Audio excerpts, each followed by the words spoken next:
All right, what's going on, everyone? So we've got some pretty wild footage coming out of Ukraine today showing the effectiveness of their medium-range strike operations. I mean, the clip you're seeing right here are Ukrainian FPVs flying over Donetsk. That's an area in eastern Ukraine that really, since 2014, Russian forces have felt pretty safe. Not anymore.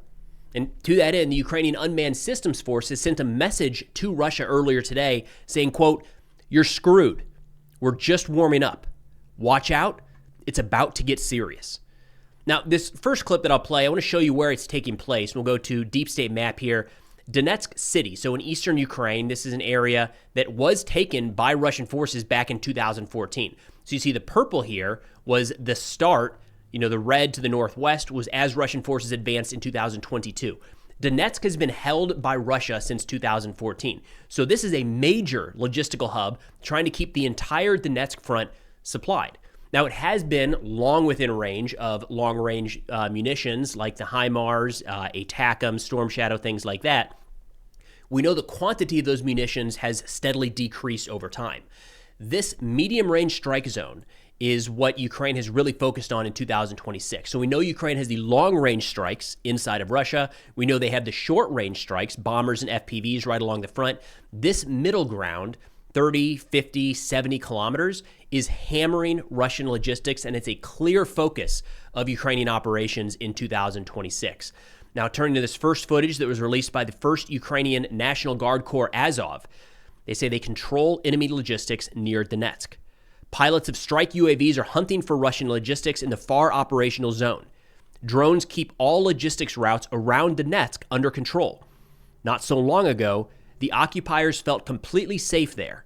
But from now on, all military targets moving on roads around Donetsk will be destroyed. There is no safe rear for the occupiers.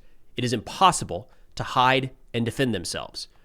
Ukrainian media United 24 added to this, saying, quote, "Ukrainian drone operators from the 1st Corps of the National Guard Azov's unit have been systematically targeting Russian military logistics routes in and around occupied Donetsk, including areas more than 50 kilometers from the front line." Footage released by the unit shows Ukrainian drones operating directly over central Donetsk, including near the Donbass Arena Stadium. Video evidence published by the unit shows drone strikes against Russian logistics vehicles, including transporting personnel, ammunition, and fuel tankers. Additional footage indicates Ukrainian UAV presence over key urban locations in Donetsk, suggesting expanded operational reach. This is significant in a lot of ways. So when you look at and we're going to get into Russia, Magyar birds actually just hammering air defense systems throughout eastern and southern Ukraine, those are only good for larger drones. So when you get a smaller drone at a longer distance, things like the Buk air defense cannot target it and effectively shoot it down. So when you get FPVs 50 kilometers over the front or beyond the front, it changes how you have to defend. And if one truck is hit on the ring road around Donetsk, around Donetsk, that changes how they operate.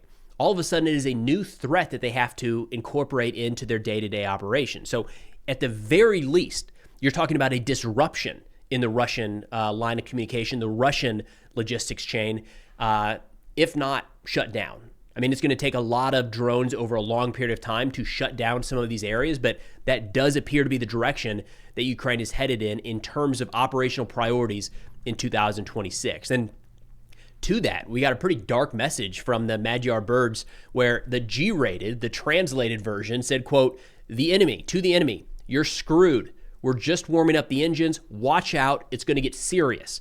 And I'll play some footage here from Magyar where they released this statement. The actual phrasing that I'm catching from their English-speaking Twitter or X channel is, quote, "Worms, you're effed. We're just warming up the engines. Buckle up. It's about to go all the way down your throat." Hate to be on the receiving end of that threat, especially when the capabilities look like they do. Now, in this footage, the 414th Unmanned Systems Regiment, Magyar Birds, released this clip showing the effectiveness of their strikes just last night. So one night of strikes.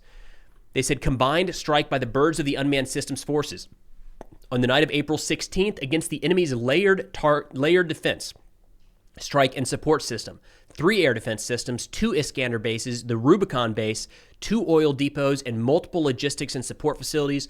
In total, 16 different military targets were struck. The Rubicon group and we just wrapped up an interview that should come up in a couple days here, where Rubicon is one of the more elite kind of long-range Russian drone units.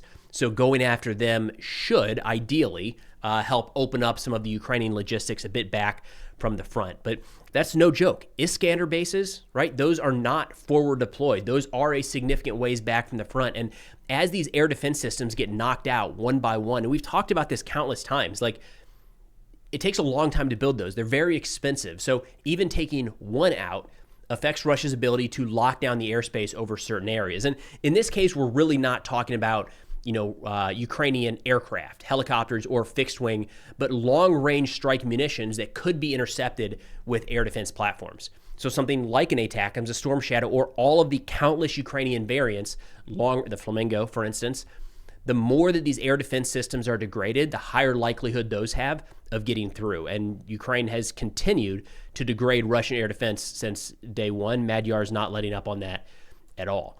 Now, I do want to provide you guys with a quick fundraiser update. We are knocking this out of the park. It's incredible at this point. So just yesterday, we delivered 3 more vehicles to the Seraphim Battalion. It's a brand new drone unit being stood up within the 104th Territorial Defense Brigade. So we have already, all of us together, since February, provided 9 brand new vehicles, or newly outfitted, right? They're kind of upgraded. They buy used and they fix them up, get them serviced, painted, all that stuff, new tires. New to the unit vehicles, 9 since February. That's how fast we're moving on this thing. Now, a couple pictures of those vehicles I'll share here.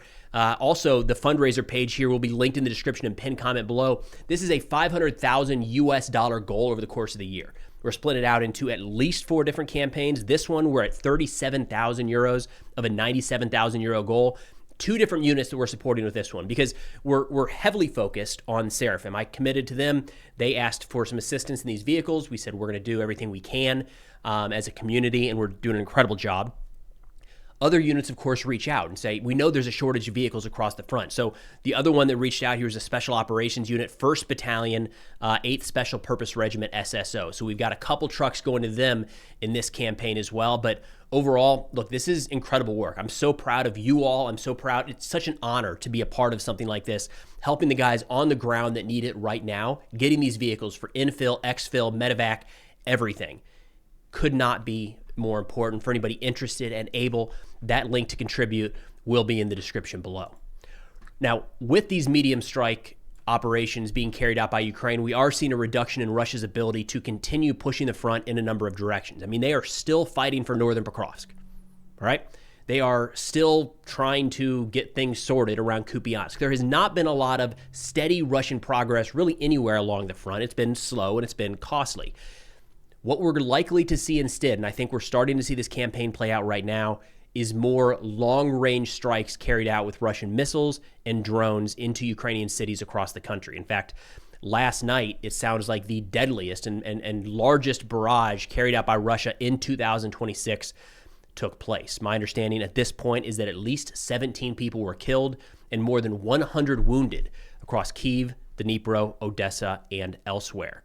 The Kyiv Independent said this overnight assault marks one of the deadliest Russian attacks on Ukrainian civilians of 2026. According to the Ukrainian Air Force, there were more than 700 munitions fired into Ukraine.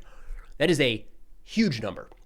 My concern is that we're going to see that number stay north of 500 and approach 1,000 a night at some point in 2026. The Air Force says that they were able to intercept 19 of 25 cruise missiles, 12 of 19 Iskander ballistic missiles, and 636 of 659 drones, Shahed, Gerbera, and other types. So it's a lot of munitions being intercepted or down with electronic warfare. It's also a lot getting through. I mean, even with those numbers, you're talking about, 6 cruise missiles made it through and impacted their target, 7 ballistic missiles, and then I'm going to roll the dice in the math here, but 23 drones made it through.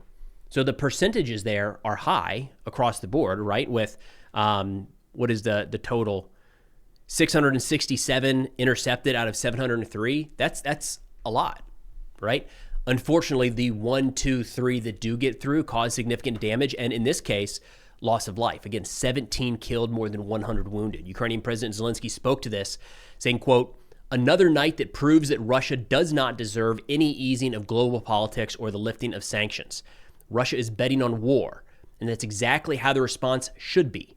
We need to protect the lives with all of our strength, and we need to press for peace with all of our strength too. There can be no normalization with such a Russia. Pressure on Russia must work, and it's important to fulfill every promise of help for Ukraine in a timely manner. There are many political commitments from partners that have already been announced, but not yet implemented. One of those that might be coming in the very near future is the 90 billion euro loan coming from the European Union that until now has been vetoed by Hungary, but with Viktor Orban losing the election last weekend, it looks like Hungary is probably not going to continue with that veto. It's 90 billion for Ukraine's defense industrial base that could be put to use here in the very near future. Not necessarily days, but certainly weeks or months. That could be in place for Ukraine to purchase additional air defense interceptors or whatever else they need. Expand the production line of some of their homemade interceptors, whatever is necessary to try to close down those skies. Because again, unfortunately, I have a feeling that 2026 we are going to see just a continuation of this theme, but probably more and larger drone and missile strikes on Kyiv and elsewhere in major population centers throughout Ukraine. That's all we got for now. Again, for those interested and able, the link to the fundraiser is in the description below. Car for Ukraine, great organization, and they're following through, right? Donations from like 30 days ago, we're already seeing purchasing the vehicles and deploying those to the unit. So there's not a lot of wait here. Your donations are immediately put to use where they're needed most. Thanks for watching, and I'll see y'all next time.